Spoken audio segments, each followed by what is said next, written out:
Muy buenos días, nosotros somos alumnos de la Universidad Autónoma Chapingo del Departamento de Preparatoria Agrícola, integrantes del equipo Jesús Cueto Santos, Karina Landa de la Cruz, Jesús Meshuacano, Anet Guadalupe Limones Lorenzana, Miguel Alejandro Victoriano Matamoros, Aide Berenice Osorio López y Francisco Alessandro Reyes Salas. Profesora Erandí Melgar Huerta. Nosotros les vamos a exponer sobre la materia Taller de Expresión Oral y Escrita 2, sobre el tema el reportaje. Y lo primero que nos debemos de preguntar es, ¿qué es el reportaje? Bueno, los reportajes son una forma de comunicación tanto verbal como escrita que permite establecer un diálogo entre el autor y su receptor.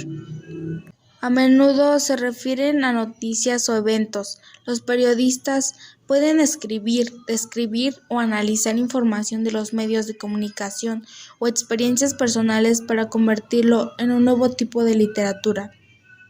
Es un género periodístico que se caracteriza por la amplitud que aborda un acontecimiento, pues abarca lo que sucedió antes, durante y después de un suceso. Incluso puede ofrecer pronósticos sobre lo que vendrá después de lo acontecido.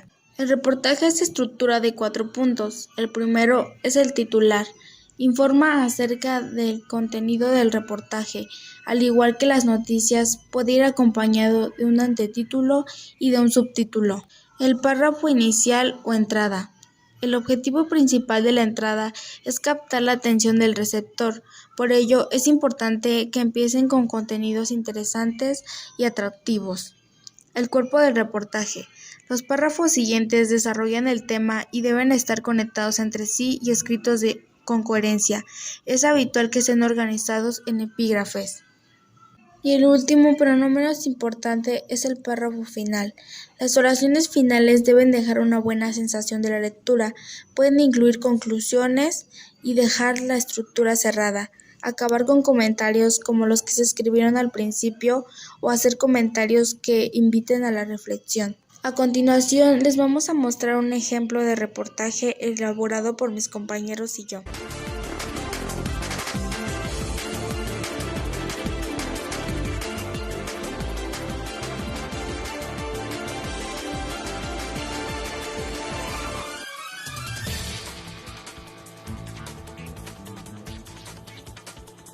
Y esas son las voces, las imágenes y los sonidos de la noticia.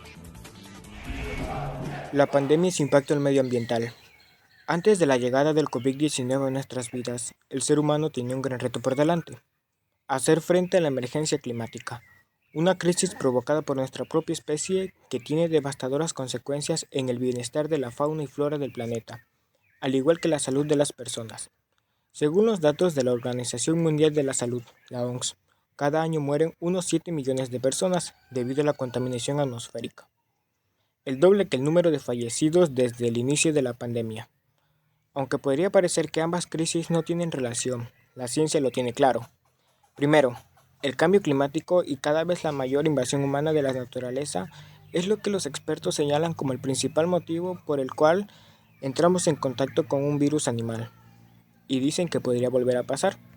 Segundo, combatir la enfermedad también deja una huella climática sobre la cual numerosos expertos llevan meses alertando. Lejos de lo que pudiera parecer durante este periodo de tiempo en que el planeta estuvo encerrado en los hogares, el COVID-19 no ha ayudado a mejorar la situación climática. No, aquellas imágenes de animales tomando las calles vacías de distintas ciudades y pueblos del mundo no demuestran que estuvieron recuperando su espacio. Lo que sí es cierto es que durante los meses del confinamiento más duro, las emisiones de gases del tipo invernadero se redujeron considerablemente. Con la vida en casa, los coches aparcados y las fábricas cerradas, llegó al registro más bajo desde el 2006 de emisiones de dióxido de carbono en la atmósfera en abril del 2020, según un informe de la Organización Meteorológica Mundial. Sin embargo, poco duró la embocada de aire un poco más limpio. Para junio del mismo año, cuando muchos países ya habían iniciado la desescalada de los datos, igualaron a los del 2019.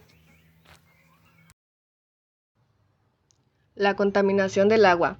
Los países en desarrollo como Bangladesh y la India sufren una grave contaminación del agua, ya que los desechos domésticos e industriales suelen arrojarse a los ríos sin tratamiento.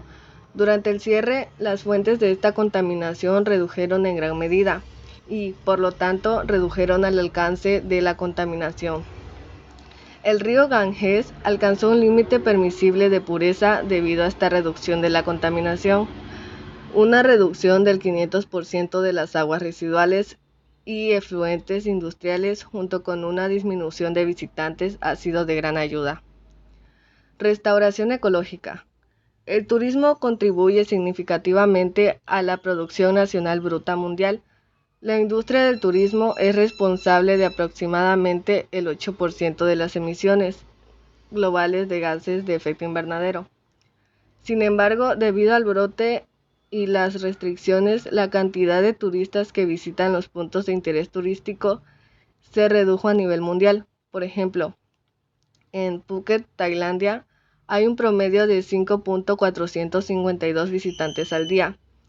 Pero durante la pandemia esto no fue posible, si bien esto tuvo implicaciones financieras para la industria. La reducción de las emisiones de gases de efecto invernadero tuvo efectos positivos en el medio ambiente. Además, las reservas naturales que se visitan con frecuencia tuvieron un número mínimo de visitantes, lo que permitió que la naturaleza floreciera en paz.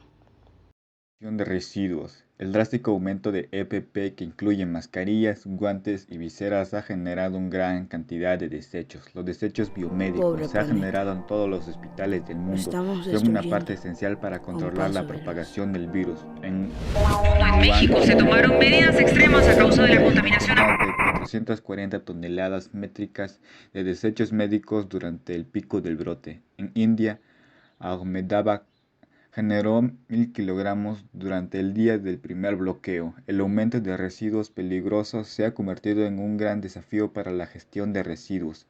Solo en China se ha producido diariamente 14,8 millones de mascarillas médicas. Sin embargo, la falta de conocimientos sobre el manejo de desechos infecciosos ha generado que muchas personas hayan abandonado su EPP. Esto ha creado obstrucciones en las vías fluviales e incluso afectado en la vida marina. El uso de los desinfectantes tuvo consecuencias negativas en el ecosistema. Se han aplicado grandes cantidades de desinfectantes. Si se puede, podemos salvarlo. Solo falta tu ayuda. ¡Abre los ojos!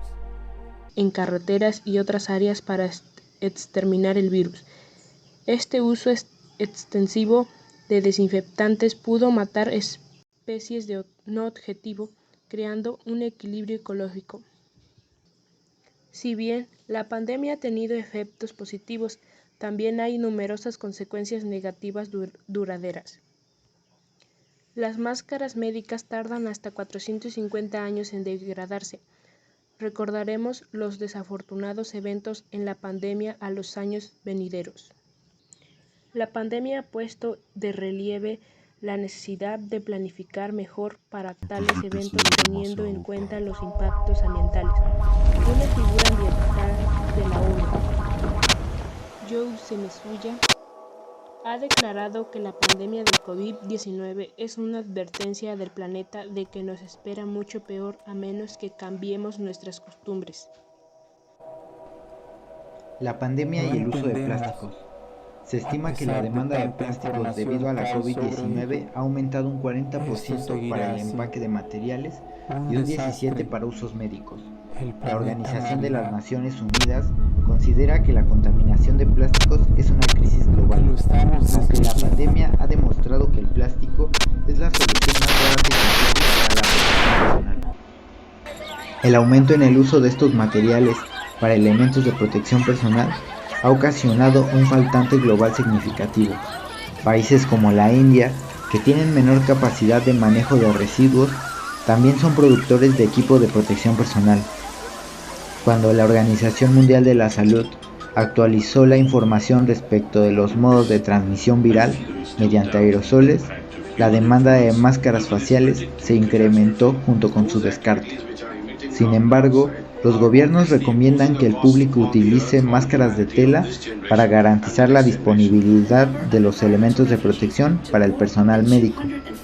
Además, se ha incrementado el empleo de agentes de limpieza y desinfección y guantes, y el uso de materiales médicos para el testeo ha tenido una situación similar, con países como Estados Unidos, Reino Unido y Rusia, donde se realizan hasta 500.000 de pruebas diarias. ¿Vamos hacia un planeta más verde? En algunos países ya se han comenzado a ver iniciativas en favor del medio ambiente impulsadas por el coronavirus. En París, por ejemplo, se han habilitado 650 kilómetros de ciclovías Corona.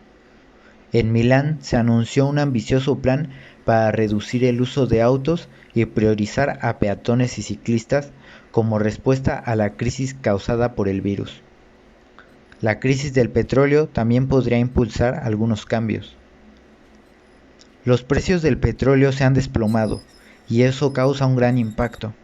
Hay preguntas legítimas sobre si esa industria alguna vez se recuperará, le dice a BBC Mundo Robert Kaufman, director del Programa de Energía y Medio Ambiente de la Universidad de Boston y especialista en el mercado del petróleo. Hasta aquí la información en Latinoamérica Noticias. Gracias como siempre. Que lo pasen bien.